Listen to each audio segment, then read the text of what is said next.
A blessed evening to everyone. Sa mga nandito po sa loob ng simbahan, sa labas, pati na mga nasa online. I again warmly welcome you all in the Diocesan Shrine of Jesus the Divine Word, Christ the King Seminary Compound. We are in Quezon City, Philippines. Why I am saying this? Because thousands now in attendance are from abroad. We need to tell them where we are. Meron po ako sa inyong ituturo na just in case may magtanong sa inyo na kalaro ninyo o baka apo ninyo o baka ka-opisyanin ninyo na hindi pala simba, magtanong sa inyo, para saan ba talaga ang Christmas? What is it for, really? Para saan talaga itong pagdiriwang? Ang isasagot nyo po itong tatlong ito. Pasabi sa kanila na ang Christmas ay paglalaan ng panahon para magpasalamat sa Diyos at pag-aalala na rin, remembering na ipinila niya kanyang anak na si Jesus sa atin. Dumating si Jesus sa atin, anak ng Diyos. Pamagtanong sila, paano nangyari iyon? Kindly tell them, because nothing is impossible with God. Yan po ang sabi sa gospel. Kaya just in case if some of you may be so hard in life right now, dumating yung bagyo, nakita yung devastation, at some people may be hard financially, may mga sakit. If you feel that there is no more a way out in your, kindly tell yourself, nothing is impossible with God. Minsan kasi talaga yung utak natin will say is already impossible. Is natural because your mind is limited. That's why the Father sent His Son, the grace, to make our mind, enlighten our mind, that we will see a way, for nothing is impossible with God. So remind yourself, have faith, be strong in faith. Pangalawa naman po pala, pasabi sa mga magtanong sa inyo, para sa ng Christmas, ang Christmas ay panahon ng pagbibigayan. Gaya kung binigay ng Ama kanya anak na si Jesus sa atin, tinatawag din tayong magbigay ng sarili. Tapos pangatlo, basically, pasabi sa kanila, Christmas is for family. Panahon para po sa pamilya. So ano yung una? Pagpapasalamat at pag-alaala. Pangalawa, pagbibigay. At pangatlo, family time. To spend time with family. Kaya nga, Christmas is time to be together, gather together, magsama-sama, nagkakaisang pamilya. Ngunit dito po ang turning point ng aking homily. Ito ang turning point. Sa usaping magsama-sama ngayong Pasko, depende po yan sa sitwasyon ng pamilya nyo ngayon. What could be the situations that can give other color to your Christmas for this 2021? Meron po akong apat na identify. Una, baka kasi some families ngayong Pasko, yung kanilang togetherness might not be complete kasi for the past 2 years ng pandemic, a member of the family died of COVID or other illnesses. Nainalata ko, parang ang bilis ng panahon na binabalita sa akin, wala na pala siya kasi parang ang bilis ng panahon ng COVID Kaya nga in my own way, aking pinapaabot po sa inyong lahat, aking pakikiramay.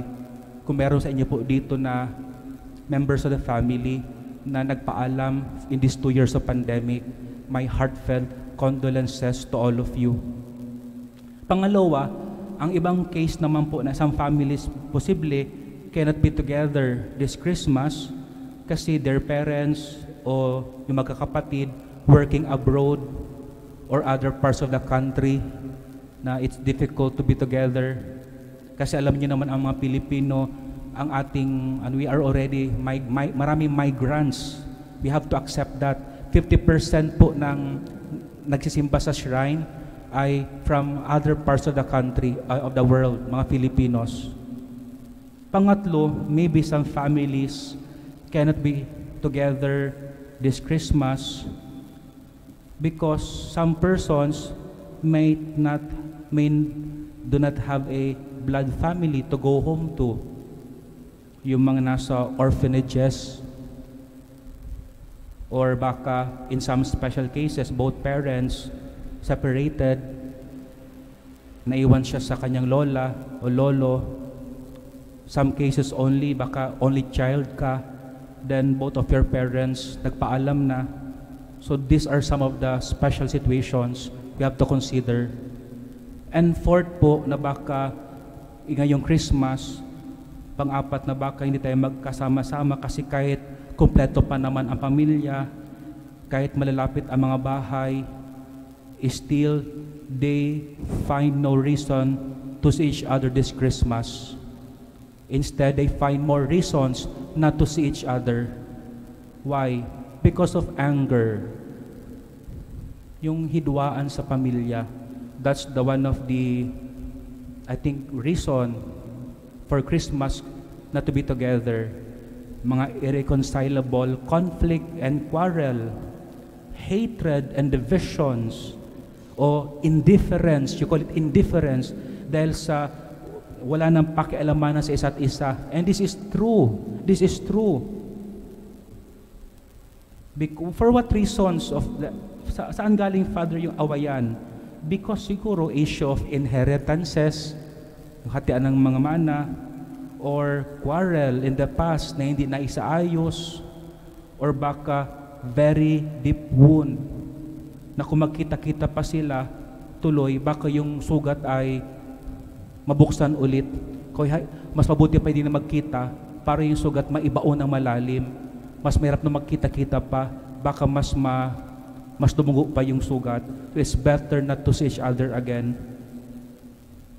Kasi baka magkita-kita pa, baka doon pa mag-awayan tuloy. Ang tanong ngayon, just in case some of you can relate to the things I said, talaga bang wala ng pag-asa? Talaga bang wala na pong pag-asa? Wala na ba talagang pwedeng gawin? Baka maisaayos pa para ma-realize natin yung third reason bakit may Christmas is for family time. Di na ba pwede magawa ng fighting chance na may paglaban ang samahan bilang magkapatid? Kasi alam nyo, if you listen to other family, even a parent hate their children, children hate their parents. Wala na ba talagang fighting chance? Ano kaya sagot kayo sa tingin nyo dito? How can we restore a broken relationship? Sa tingin ko, healing is very important.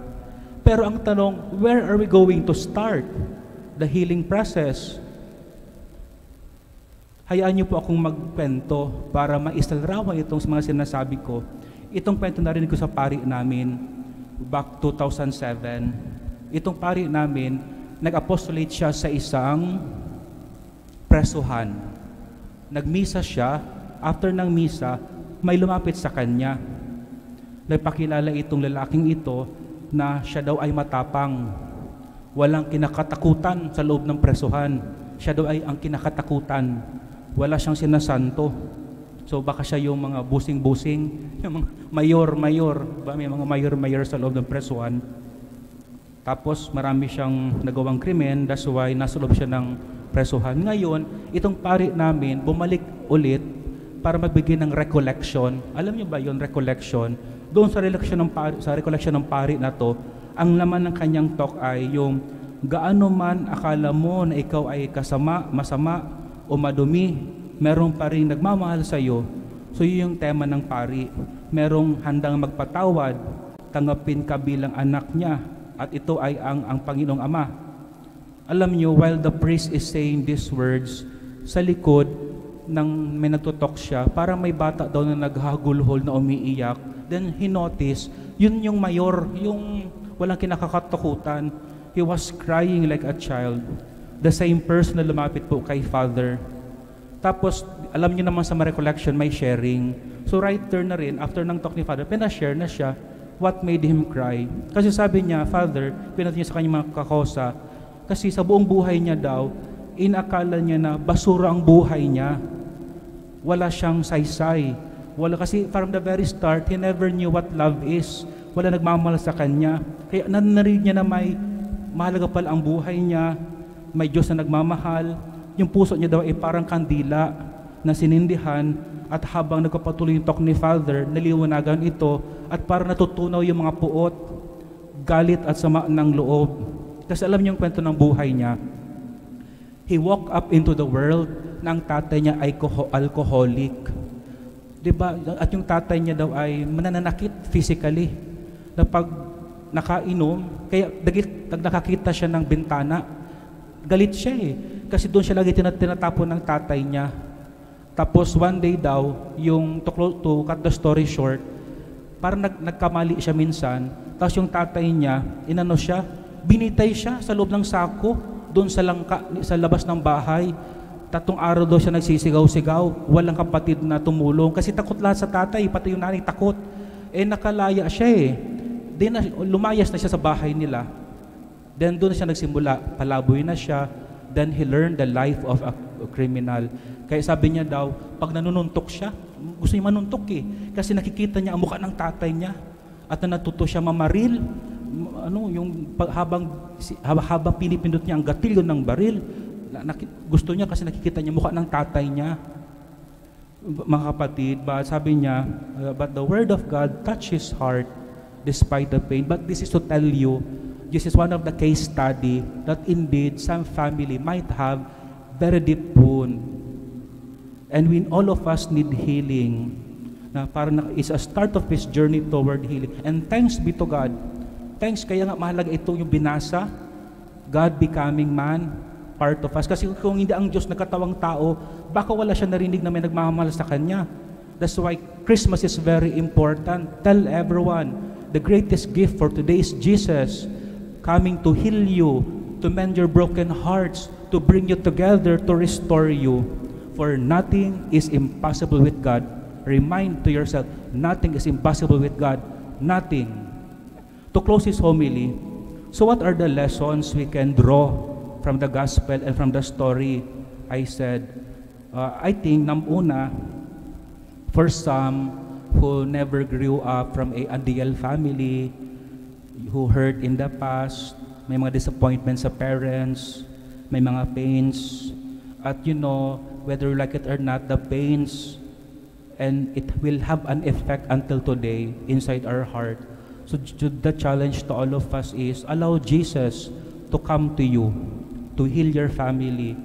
Allow His light to enlighten every corner of your being, to purify you, to restore what is broken, and to make every corner of your being holy. Gusto kong puntahan nyo sa YouTube yung interview kay Brosas ba yun? Brosas ba? Yung comedian. Sa likod pala ng kanya mga pagpapatawa was a deeply hurt heart kasi yung mother niya did not treat her also when she was young. Kaya kung may mga gustong maging magulang dito, kindly be very tender, loving. Alam ko, mahirap ang buhay. Mahal ang kuryente, ang tubig, toyo, pansit, asin, dagdag pa ito. But sana, we know saan lulugar ang ating mga damdamin, yung ating mga salita, sa ating mga anak. Kasi they will be carrying the pain when they grow up. Okay lang sana kung merong intervention. Bakit ko, paano kung wala? Paano kung di magsisimba at di narinig itong mga salita ko at itong banal na salita? So in short, instead carrying the hurt, carry the presence of Jesus. That's the point of Christmas. Carry the presence of Jesus in your heart. After all, He is the Emmanuel, dwelling in you. Do not allow hurt to dwell. Ikaw nang bahala. Choose. What do you want to dwell in your heart? Anger or the presence of Jesus? Kung akong tatanungin nyo, allow God to dwell in you. Not doubt, not pain, not anymore the past, but Jesus, your light. Many times, we don't want to share ourselves to others. We do not want to open up with God kasi we prefer to hold on to our pains. We don't want to let go. We don't want to forgive. We seek revenge. We are contented to harbor ourselves in pain. We close our world. But God has other plan to open your world. And this is Christmas. Pangalawa po pala na lesson, sana yung Christmas should not be confined only to December 25. Sana bawat araw Christmas, yung mga lumalabas na salita sa bunganga, Christmas, Christmas. Sa mga anak, mga Christmas, encouraging word, loving word, treat people to be kind in words and action, especially to children. Treat them well, treat the children well, and also to be consciously mindful, to be kind to yourself also. Treat yourself well. Do not be too hard on yourself. Be kind to yourself. How? By allowing God to restore you, to love you, to embrace you, to lift you, and lead you to the direction that will give your life more peace, more life, more abundance, and to lead you to a bigger, wider world filled with love. Merry Christmas in advance.